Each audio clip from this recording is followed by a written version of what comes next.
Priscilla Presley. This man is all about the fun. I'm here with actress Tia Carrere. Good. Welcome to the Best of California. I'm your host, Pat Pattison. This is the show where we get on the road and uncover the people, places, natural wonders, history, and mysteries that make up this golden state of ours. Today's episode, we're going to jump on the 101 and head north. So let's go out and find out what's the best. Follow me.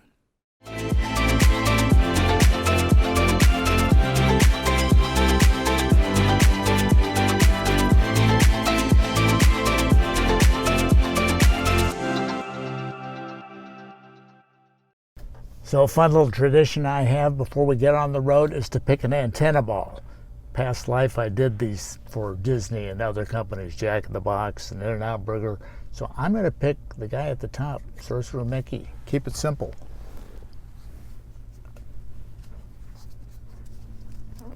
There we go. Now we're safe. Buckle up. We're even more safe. Can't wait to see what's out there. Let's get going.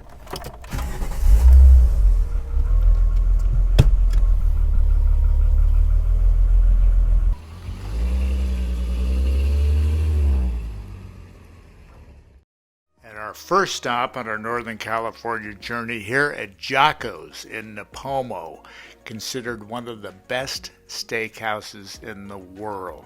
I'm here at Jocko's in Nipomo with Shelly McHenry, the kitchen manager. And Shelly, I just had a meal and it was incredible. And tell me a little bit, how long has this place been here? This place started like across the corner in 1886 and then went to across the street to the other corner. And then this building has been here since 1960. And we've just been renovating it now this past couple years. So. And same family owner all this time. And you were telling me a fascinating story that the owner was over in Japan. Yes, and she saw a bumper sticker that said Jockos, follow me to Jockos, and she took a picture of it. Wow, world famous. And I just had the Spencer steak. What's the favorite here at Jockos? The favorite here is the Spencer steak. It's like a ribeye.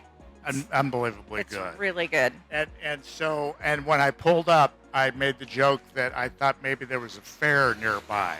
I mean, there's got to be a couple hundred cars in your parking lot. Oh, it's always that way, every night. And are most of your customers local or from? You know, I'd say like 40% are local, but 60% are, come from Southern California, Northern California, over from Bakersfield and that. Yeah, and how do most people find out about you? Word of mouth? It's word of mouth. This is a little off the beaten path. It is way off the beaten path. I mean, but this street right here, Thompson, used to be Highway 1. I got you. Of course. Yeah, that makes sense. And so Nipomo's population, do you know? I don't. Oh, I think it's like 16,000. Okay, so yeah. 16,400 and something, I believe. So you got to come try Jockos Steakhouse here in Nipomo. And I'm here with Randy Anderson from Colorado Springs. Used to be in L.A. Yes. What made you come to Jockos?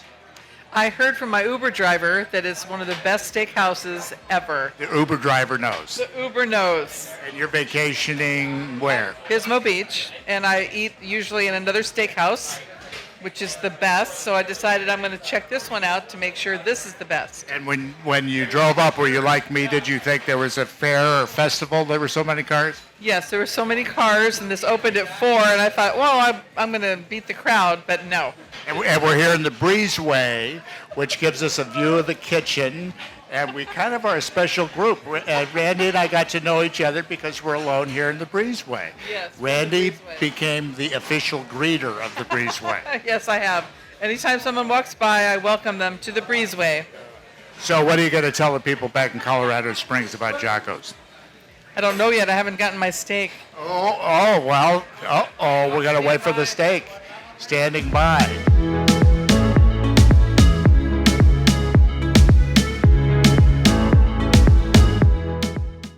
We're back with Randy from Colorado Springs. Bit of a wait. Yes, it was. Okay, but what do you think? It's yummy. It's worth the wait, Okay, good. for sure. And the breezeway was an The experience. breezeway is a definite experience. I've never had one like this at all. And you said, in terms of getting a reservation, this was. Would not do a reservation for one person. It And was. when I came in, it was a 2-hour wait for a So- table. But the breezeway, use the breezeway. Come on. Look, wait, watch. I think we should expand the breezeway. Randy, you're a lot of fun. Really You're a lot of good. fun. It was So nice meeting you. Nice to meet you and have fun. You And, made my meal really well, lovely. good. Are you the best? Like us on Facebook, subscribe to the YouTube channel, and we'll come cover you. Stick with us.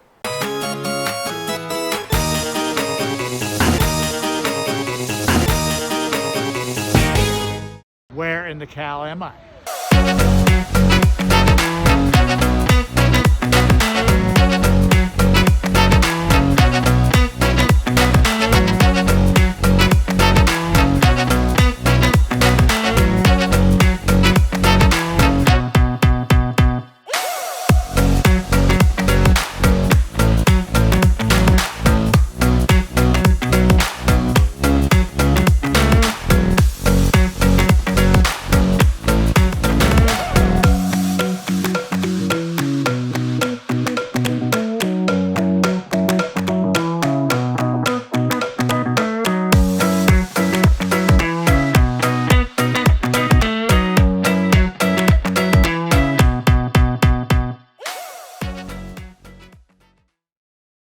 And as we wind our way up the 101 north of San Francisco, we hit Bodega Bay. This is the place I want to check out all the locations of the classic Alfred Hitchcock film, The Birds, but we find much more here. Incredible clam chowder, crabbing. Let's go check it out. Here in Bodega Bay at the Potter Schoolhouse, now a private residence. Iconic piece of Hollywood history. Those poor kids running out of there being terrorized by birds as only Alfred Hitchcock can deliver.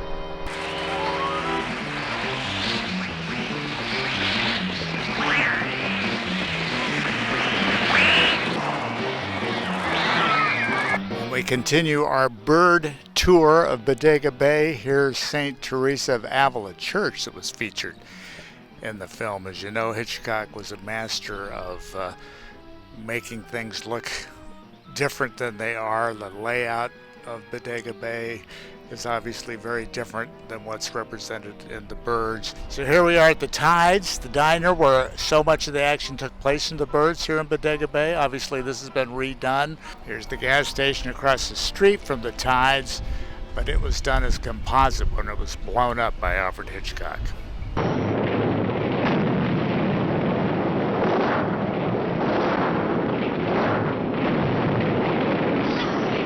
So the Tides here in Bodega Bay, another part of the tour, another reason to come up and check out Bodega Bay and this whole area, the Sonoma coast. And I'm here with Gina Anello at Spud Point Crab Company. And Gina, it's reputed that you have the best chowder in Bodega Bay. Well, thank you very much. We're very proud of that. And we heard that from very reliable sources. My girlfriend just bought some, so we're going to check that out. But what makes you guys so special? I really think it's the family love that went into the recipe. It started with my mom with the white clam chowder, and it was her recipe, and it took me years to get it out of her to help her out in the kitchen, but so we're there. And then my grandfather was actually the creator of the red chowder on my dad's side, so it really is a family recipe. And tell me about the double boiling in the pots. How does that work? Well, the double boiling is, my dad kind of did this whole restaurant with the thought of Fisherman's Wharf. And he has a fire background, right? Yes, he does. He was a firefighter for 37 years in this. 37 years as a firefighter. This guy is a Renaissance man. So we double boil our chowder so that it's not directly on the stove, and so that way the cream doesn't scorch, and that it's heated correctly, and that's what gives us our consistency. Well, Gina Anello, thank you so much Thank you. for being a part of the Best of California Award. Check out Spud Point Chowder Company, Crab Company, pardon me, I keep messing up the name. Spud Point Crab Company here in Bodega Bay. Pat Pattison with the Best of California Award. Talk to you soon. Enjoy my coffee in Bodega Bay. So far, everything's normal.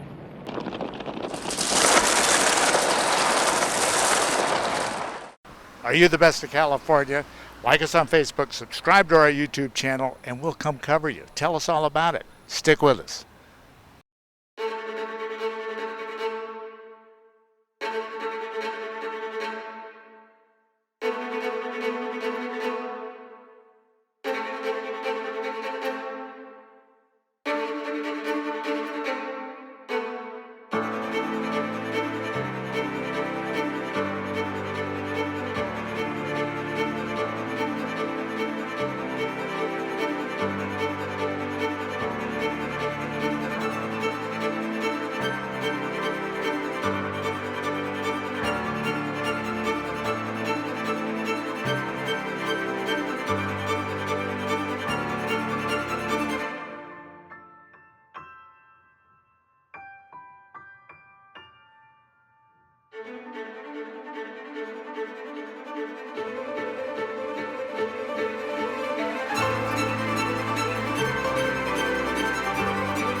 And as we head inland in our trusty VW camper van along the 80, easy stop is Sacramento, one of my favorite historic towns in California, and what I understand has some of the best fried chicken in the state. My mouth is watering. Let's go have a look. And I'm here in Sacramento, and we've just eaten at South. And this is Ruth Jacobson, who's a native of Louisville, who knows fried chicken. So we thought we'd put South to the test. What did you think? They have really good fried chicken. What else did you get? The Hush Puppies were some of the best I've ever had. Wow. And we tried the cornbread, delicious. Not the kind I grew up with, but it's very delicious. Now tell me about that. What was that cornbread you grew up with? Well, my grandmother and mother made something called scalded cornbread, which is different, nothing like baked cornbread anyway. Their biscuits are to die for. Really good biscuits. And the kale was great. And so what makes a good fried chicken? Well, it is a really hard thing to make properly. The meat inside has to be moist and tender and juicy, but cooked through. And then you want the breading to be just like deliciously shattering, crumbly, yummy goodness, and they hit it out of the park. They have two types of fried chicken here. They have their fried chicken, and then you can order it Nashville style. And I had to ask about that because growing up in Kentucky, I never heard of Nashville style, but apparently it's spicier, and we stuck with the kind I grew up with. Okay, so here we are, Sacramento. Name of the place is South. It's a great place to check out.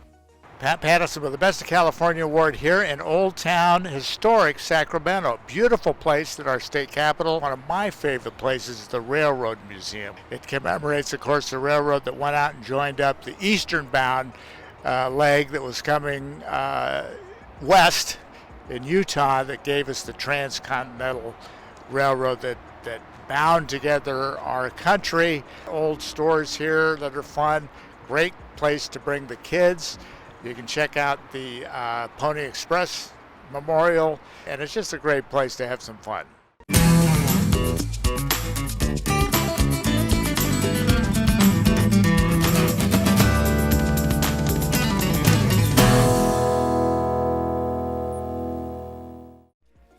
Now that we're fed and we decided the great fried chicken controversy, we continue out the 80 to Nevada City, hotbed of women's suffrage, home of the 19th Amendment, where we meet up with a cutting-edge entrepreneur who's developing a glamping campground. Now this I gotta see. I'm here with Erin Thiem.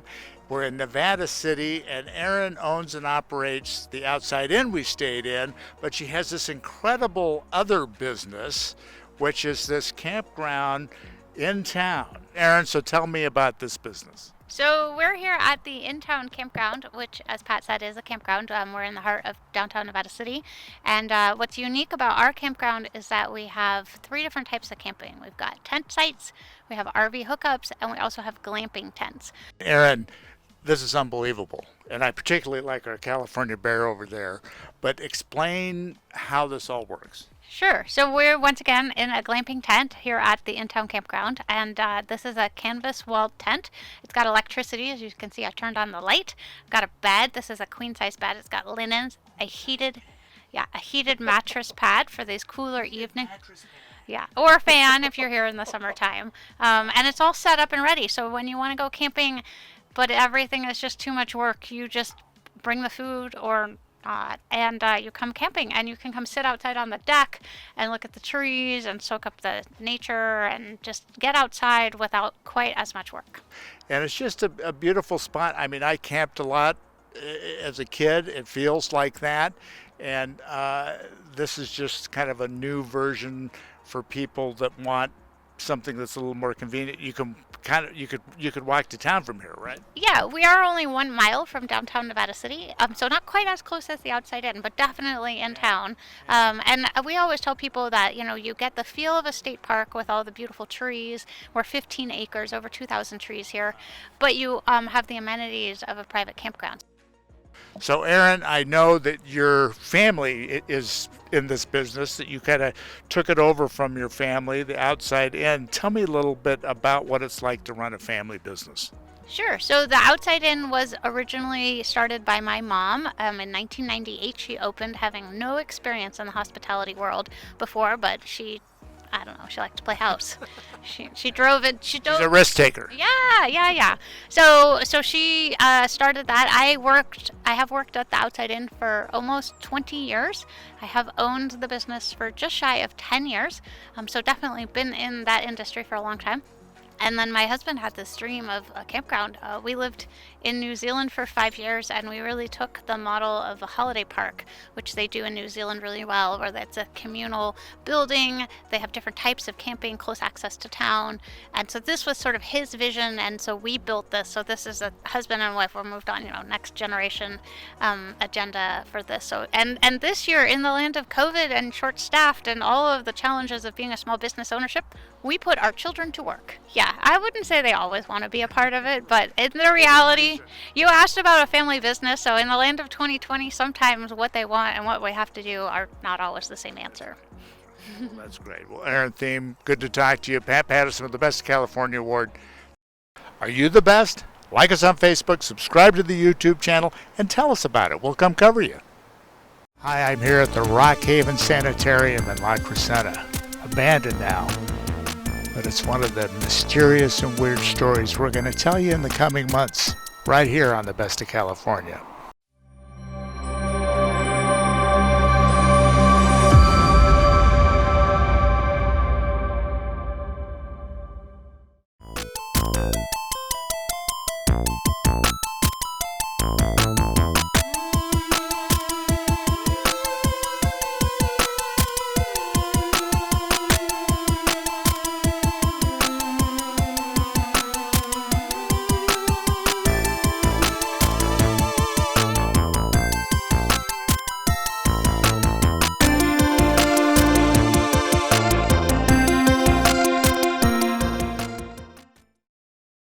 Everything's up to date in Nevada City. They've gone about as far as they can go. Oh, that's something else. So now we're going to jump on the 49, head south, a trip back in time to Columbia Historic State Park, probably the best preserved gold rush town in the world. I love the hidden gems of the state park system, and this one is one of the best.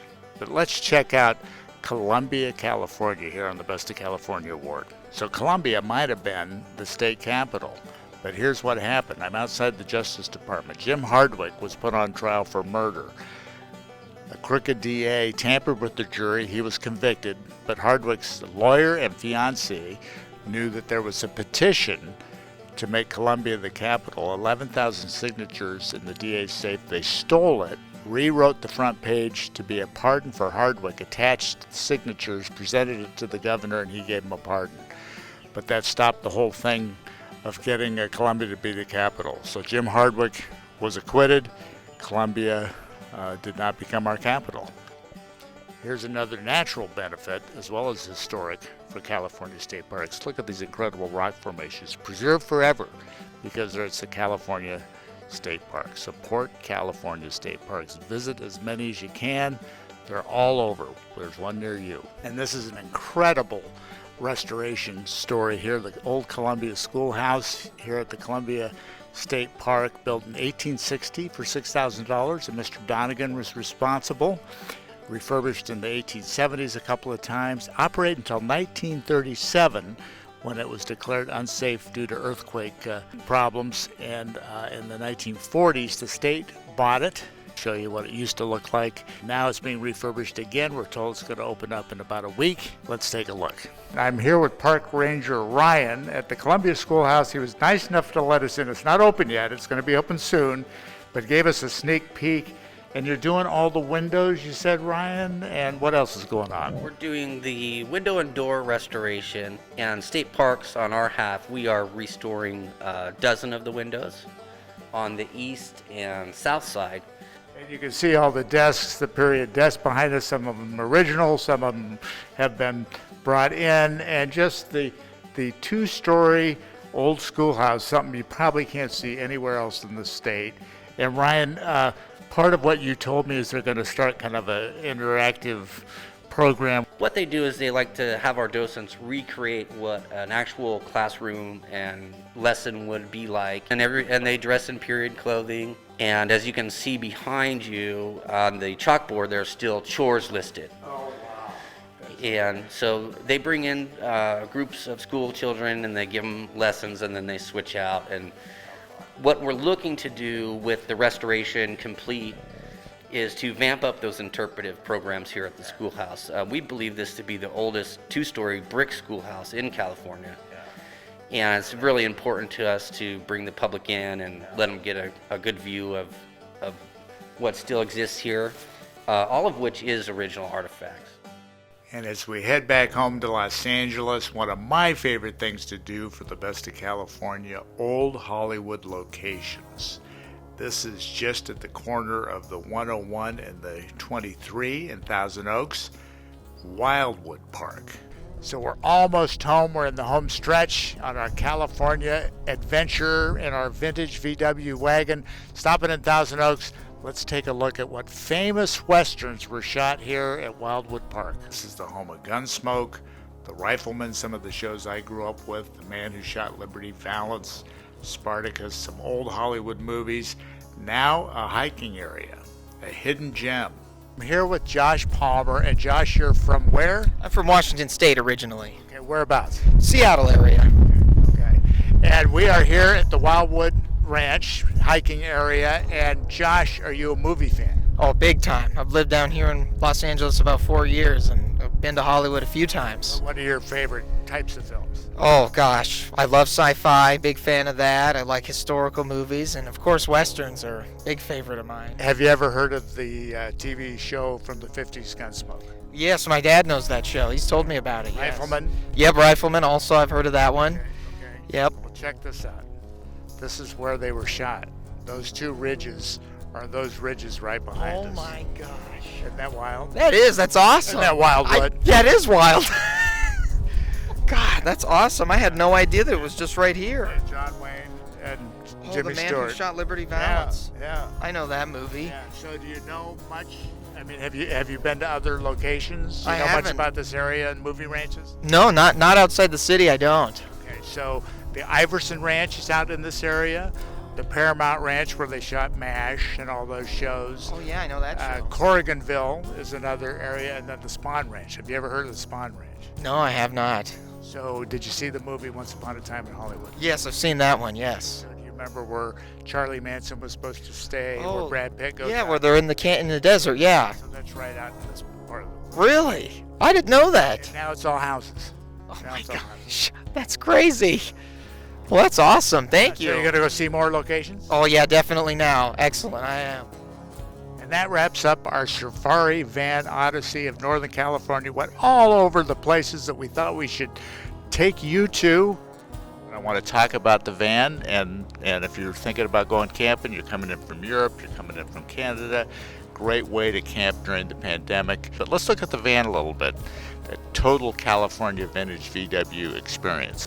And I'm here at Vintage Safari Wagons with owner Bill Stagg. And Bill, this is an incredible business. How did you get started in this business? By accident. Yeah, it was a combination of providence and experience, and a lovely wife who encouraged me to take something that's been a passion of mine for years and try to make a lifestyle out of it. How big of a fleet? I mean, we see some of them here. We're showing the one that we went up north in. How many models do you have? Well, we've got 3 different models of the Volkswagen camper vans. But we've got the Vanagons, the bay windows, and the one like you have is a Euro van. I mean, anybody that wants that California experience, this is the way to go. Well, I think it is. This Volkswagen vans really started the whole van life movement. Now it's, folks, old, young, in between, couples, families, you name it. We encountered that on our trip, just the people with their bigger RVs, and then people like us that were just coming in and, like you say, kind of leaving a small footprint. Yeah, that's it. Yeah, these lend themselves to real simplifying your lifestyle. Can't haul a lot of stuff, so you got to be real picky about what you bring with you, and you tend to find yourself gearing towards stuff that can be used more than one way in these cars. It kind of alters your life in a lot of ways, but we just like to see people have an opportunity to try them out. But we have people come from Europe and Canada and all over the world really that want this California lifestyle, the sun and the beaches and stuff. And of course, I try to introduce people to the deserts and the mountains and some of the other. So do we. We love to show all those areas. Yeah. Well, Bill Stagg, thank you so much. And that's this episode. Remember to like us on Facebook, subscribe to our YouTube channel, and tell us why you're the best of California, and we'll come cover you. See you next time.